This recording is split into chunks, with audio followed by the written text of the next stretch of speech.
Assalamualaikum warahmatullahi wabarakatuh. Kita sekarang membahas tentang dinamika partikel elementer. Kita mengenal di alam ada 4 gaya, yaitu gaya kuat, gaya elektromagnet, gaya lemah, dan gaya gravitasi. Di bawah ini ada beberapa data terkait dengan gaya. Itu seperti gaya kuat, kekuatannya diambil sebagai acuan itu dalam skala 1. Jangkauan gaya ini sekitar 10⁻⁻15 meter. Itu sekitar ukuran dari inti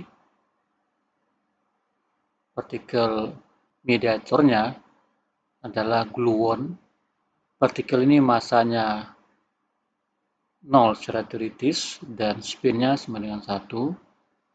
Kemudian gaya kedua adalah gaya elektromagnetik yang kekuatannya sekitar 1/137 dibanding skala ini ya. Ini skala 1 untuk gaya kuat, maka gaya elektromagnetik itu 1/137. Jangkauannya tidak terbatas. Partikel mediatornya adalah foton yang masanya 0, spin 1. Jadi baik gluon maupun foton itu memiliki karakter yang mirip dalam sisi massa dan spin.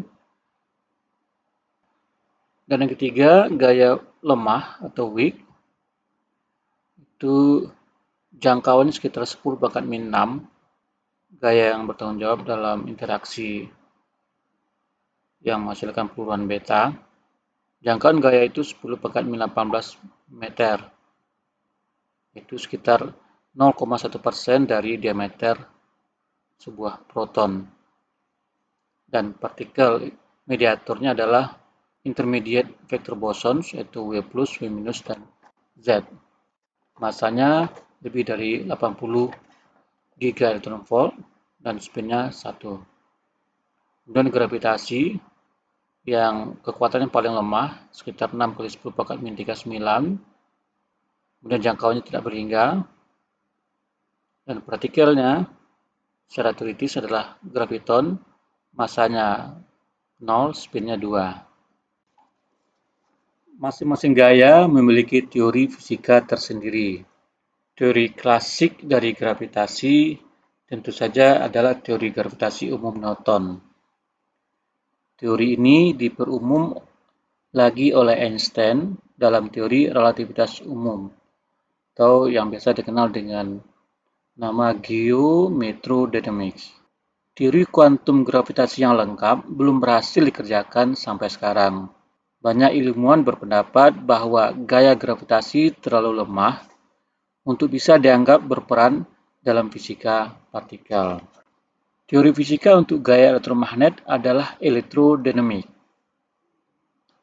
Formulasi klasik elektrodinamik telah diberikan oleh Maxwell 100 tahun yang lalu.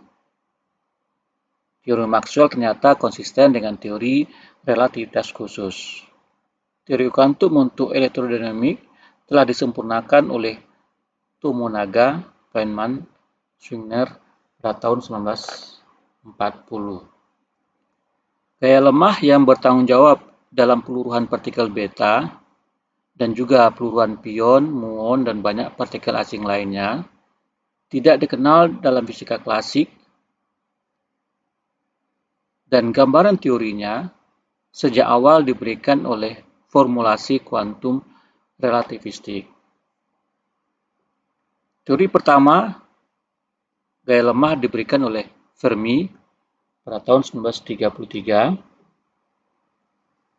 dan diperbaiki oleh Lee dan Young, Feynman dan Gell-Mann, dan banyak ahli lain sampai tahun 1950-an.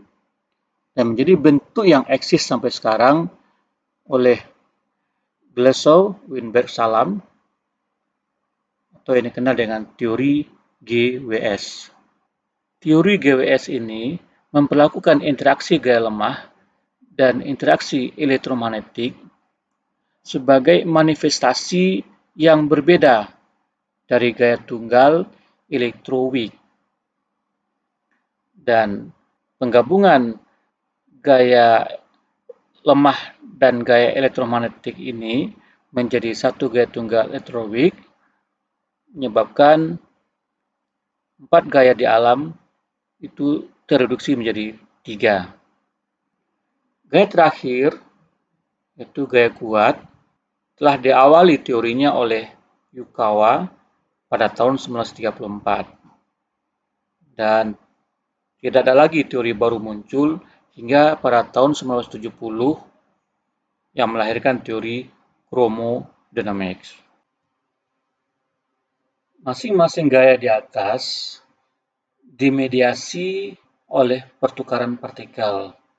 Gaya gravitasi dimediasi oleh graviton, gaya elektromagnetik dimediasi oleh foton, gaya kuat dimediasi oleh gluon, dan gaya lemah dimediasi oleh intermediate vector boson W dan Z. Masing-masing mediator mentransmisikan gaya antara satu quark atau lepton dengan yang lainnya. Sekarang kita tinjau quantum electrodynamics atau QED.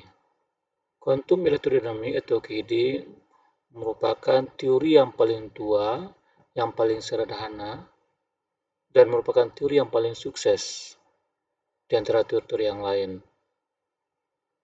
Semua fenomena elektrodinamik bisa diungkapkan sebagai gabungan banyak proses elementer ini. Ini yang menggambarkan proses interaksi partikel dengan waktu bergerak ke kanan. Ini menggambarkan partikel, dan ini menggambarkan antipartikel. Proses-proses elementer ini, baik untuk partikel maupun untuk antipartikel, hanya memiliki satu titik vertex. Karena itu, proses ini maupun proses ini disebut sebagai primitive vertex. Partikel digambarkan dengan gambaran elektron geraknya searah dengan gerak waktu, sementara antipartikel digambarkan berlawanan dengan waktu. Nah, ini merupakan titik interaksi, ini juga titik interaksi. Pada satu titik dalam waktu, elektron mungkin menyerap atau memancarkan foton, sehingga dihasilkan elektron yang lebih tinggi energinya kalau dia menyerap foton, atau lebih rendah energinya kalau dia melepas foton. Hal yang sama bekerja pada antipartikel, cuma gambaran geraknya berlawanan dengan waktu.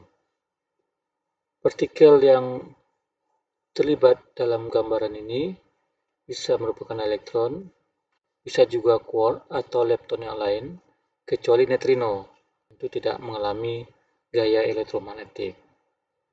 Nah, ini gambaran tadi, elektron memancar atau menyerap foton, ini positron memancar atau menyerap foton.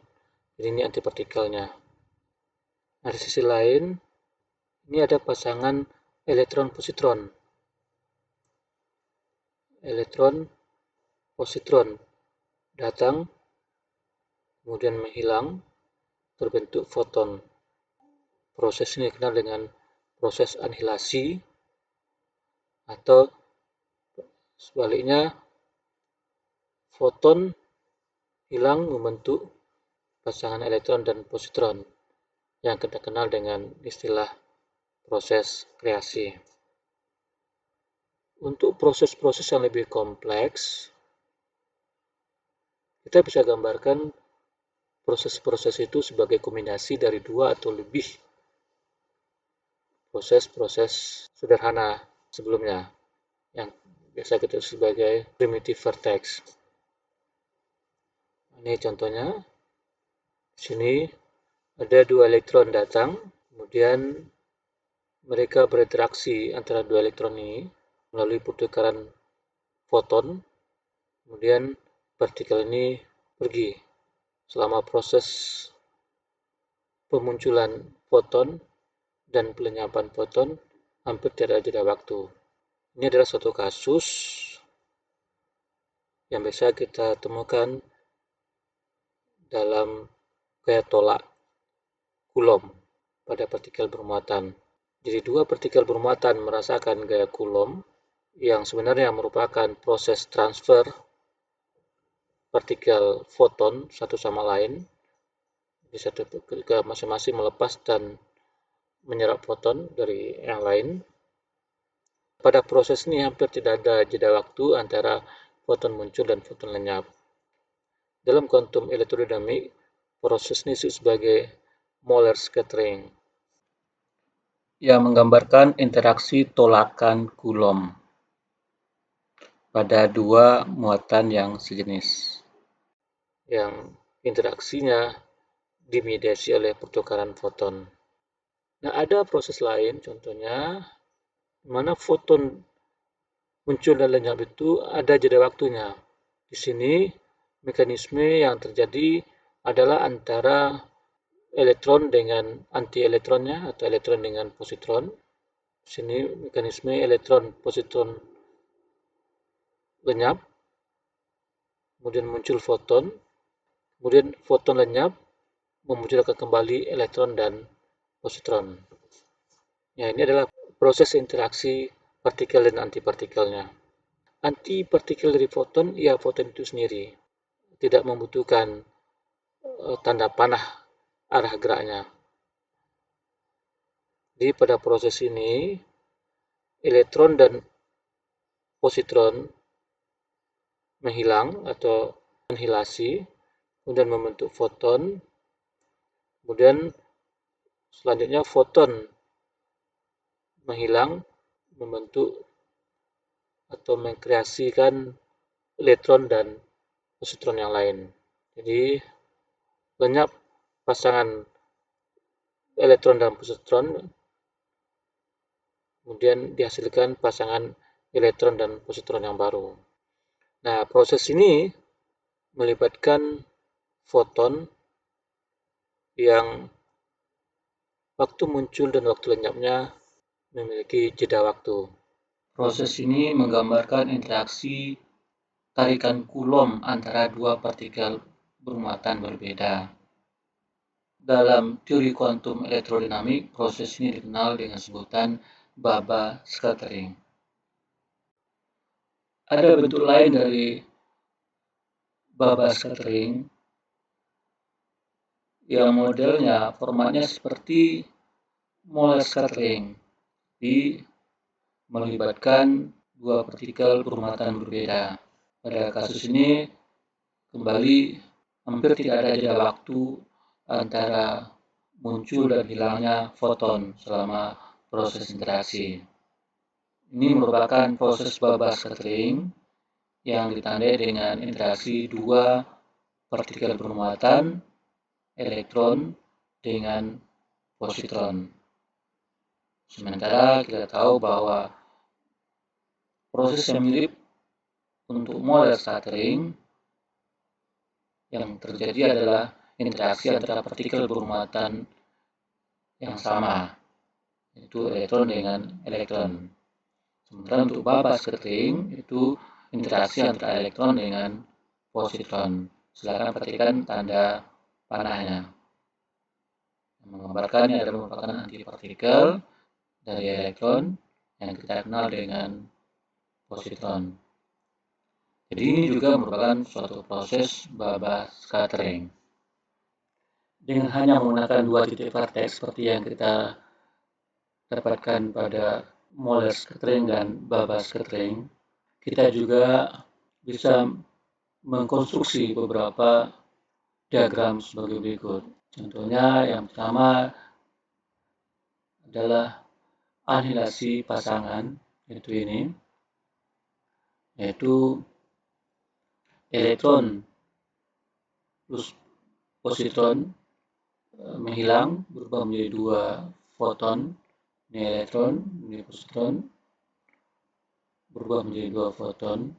Kemudian ada produksi pasangan, 2 foton lenyap menghasilkan elektron dan positron. Kemudian ada juga hamburan Compton, yaitu elektron dengan foton berinteraksi menghasilkan elektron yang baru dan foton yang baru, atau menghasilkan elektron yang berbeda energinya dan foton yang berbeda energinya dari energi semula. Nah, menggunakan vertik yang lebih banyak akan diperoleh interaksi yang lebih kompleks. Seperti kita lihat di sini.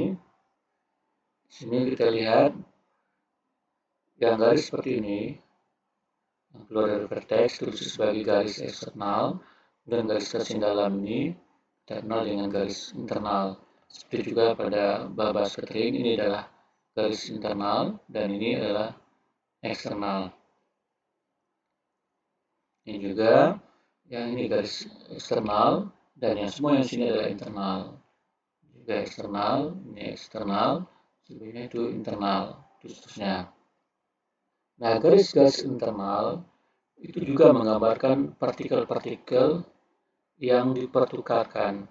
Dan partikel-partikel yang digambarkan yang dari internal itu tidak dapat kita ketahui jenisnya tanpa melihat perubahan yang terjadi pada garis-garis eksternal. Jadi tanpa melihat perubahan terjadi pada garis-garis internal, kita nggak tahu partikel jenis apa yang terjadi pada garis-garis internal. Garis-garis internal ini merepresentasikan partikel-partikel yang tidak dapat diamati secara langsung.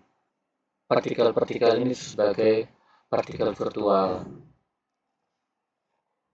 Hanya garis-garis eksternal, garis masuk dan keluar diagram yang merepresentasikan partikel real atau partikel yang observable. Jadi, garis-garis eksternal menunjukkan proses fisika yang terjadi. Sementara garis internal menggambarkan mekanisme yang terlibat.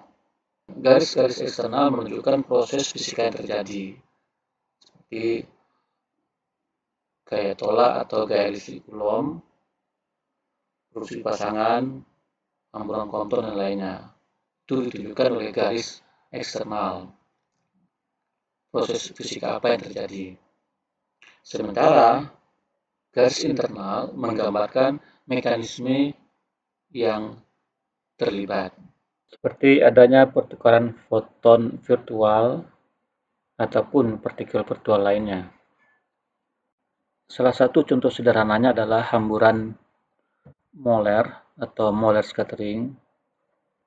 Pada gambaran Moller scattering ini, proses fisika yang terjadi adalah gaya tolak Coulomb sebagai garis eksternal. Sementara mekanisme internalnya adalah pertukaran partikel foton. Diagram Feynman murni bersifat simbolis dan tidak menyatakan trajektori atau lintasan gerak partikel sesungguhnya. Garis horizontal adalah dimensi waktu, tapi garis vertikal tidak menunjukkan pemisahan ruang atau posisi secara fisika. Jadi seperti pada kasus baba scattering, kalau dilihat dari bentuk grafiknya atau bentuk diagramnya, seakan-akan ada terjadi proses penolakan atau gaya tolak Coulomb. Karena tampak seakan-akan ada ini elektron mendekat terus menjauh, ini ada juga mendekat terus menjauh. Padahal kita tahu bahwa baba scattering ini proses fisikanya adalah proses tarik-menarik, bukan tolak-menolak. Jadi diagram Feynman ini adalah bersifat murni simbolis. Setiap diagram Feynman mewakili suatu nilai tertentu yang dapat dihitung menggunakan aturan-aturan Feynman. Misalkan kita ingin menganalisis suatu proses fisika tertentu, Anggap saja hamburan molar atau molar scattering. Mula-mula kita gambarkan semua diagram yang memiliki garis-garis eksternal yang tepat atau yang bersesuaian. Maka kita akan dapatkan satu diagram dengan 2 vertex, semua diagram dengan 4 vertex, semua diagram dengan 6 vertex, dan seterusnya. Maksud semuanya ini tentu, misalnya diagram dengan 4 vertex, banyak kemungkinan yang bisa kita gambarkan. Nah, semua kemungkinan itu dimasukkan, kemudian kita evaluasi kontribusi setiap diagram menggunakan aturan-aturan Feynman dan jumlahkan semuanya. Nah, jumlah total dari semua diagram Feynman dengan garis-garis eksternal yang diberikan merepresentasikan proses fisika yang aktual. Tentu saja muncul persoalan di sini bahwa terdapat tak hingga diagram Feynman untuk suatu reaksi tertentu. Tapi untunglah setiap vertex dalam diagram Feynman itu mengandung faktor pengalih alfa yang sama dengan E kuadrat per H coret kali C yang nilainya sama dengan 1/137 yang disebut sebagai fine structure constant yang merupakan kekuatan kopling partikel bermuatan dalam medan elektromagnetik.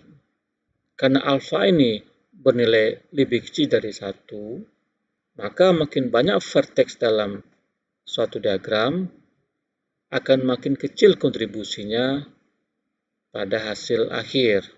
Dan nilai yang kita harapkan tentu bergantung pada akurasi yang kita butuhkan. Tergantung pada skala akurasi yang kita butuhkan, kita bisa membuang diagram-diagram yang kontribusinya sudah tidak terlalu signifikan. Kenyataannya dalam kuantum elektrodinamik jarang ditemukan kalkulasi menggunakan diagram yang memiliki lebih dari 4 vertex. Jadi kita lihat di sini, setiap vertex memiliki faktor pengalih 1/137. Makin banyak vertex, makin kecil kemungkinan terjadinya proses internal. Artinya makin kecil kontribusinya pada hasil akhir dari proses fisikanya. Nah, dalam kuantum elektrodinamik, jarang ditemukan perhitungan yang melibatkan lebih dari 4 vertex. Aturan Feynman tentu memenuhi hukum kekalahan energi dan kekalahan momentum pada setiap vertex. Dan karena itu tentu berlaku untuk semua diagram secara keseluruhan. Hal ini berarti primitif vertex sendiri tidak merepresentasikan proses fisika. Kita dapat menggambarkan diagram tersebut, tapi hasil perhitungannya akan bernilai 0. Alasannya adalah murni kinematika. Contohnya, elektron berubah menjadi elektron plus foton akan melanggar hukum kekalahan energi. Dalam kerangka pusat massa, elektron ini berada dalam keadaan diam, sehingga energinya hanyalah energi diam, yaitu mc². Sementara elektron ini adalah elektron yang bergerak, yang tentu energinya lebih besar daripada energi diamnya, lebih besar dibanding mc². Jadi mekanisme untuk proses ini melanggar hukum kekalahan energi. Demikian juga untuk proses anihilasi elektron dengan positron yang menghasilkan foton, secara kinematika juga tidak dimungkinkan, meskipun mudah dibuat diagram Feynman-nya. Reaksi elektron dengan positron, anihilasi menjadi gamma, mudah digambarkan dengan diagram seperti ini, cuma secara kinematika itu tidak dimungkinkan. Karena dalam kerangka pusat massa, dari sistem elektron dan positron, baik elektron dan positron itu bersifat simetris, bergerak dengan laju yang sama, dan dalam diagram seakan-akan memiliki arah yang berlawanan. Ini dalam diagram. Sehingga momentum total harusnya 0 sebelum tumbukan. Padahal momentum akhir tidak 0 karena foton bergerak dengan kecepatan cahaya. Kenyataan lain, pasangan elektron-positron dapat mengalami anihilasi untuk membentuk 2 foton, bukan 1 foton. Dalam kuantum elektrodinamik, partikel bermuatan tidak hanya elektron, tapi bisa muon atau quark. Perhatikan sebuah diagram Feynman itu reaksi seperti ini. Ini ada quark U dan anti-quark U menghasilkan 2 foton. Diagram ini tidak ada dalam eksperimen karena quark tidak pernah ada dalam bentuk single atau tunggal. Nah, diagram ini dianggap sebagai interaksi internal quark dengan anti-quark dalam partikel meson. Jadi diagramnya menggambarkan peluruhan pi meson 0 menjadi 2 foton. Tapi peluruhan di sini kita ungkapkan dalam bentuk tanda kutip karena mekanisme yang terjadi bukan peluruhan sesungguhnya, tapi hanyalah merupakan proses anihilasi pasangan biasa.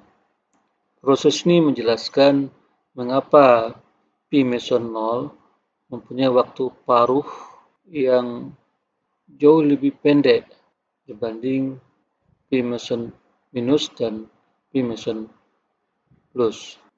Karena pi meson 0 itu meluruh melalui proses elektrodinamik atau proses elektromagnetik, sementara yang pi meson plus dan pi meson minus meluruh melalui mekanisme interaksi lemah yang jauh lebih lemah dibanding proses elektromagnetik. Artinya waktu paruh pi meson 0 lebih pendek atau lebih meluruh lebih cepat.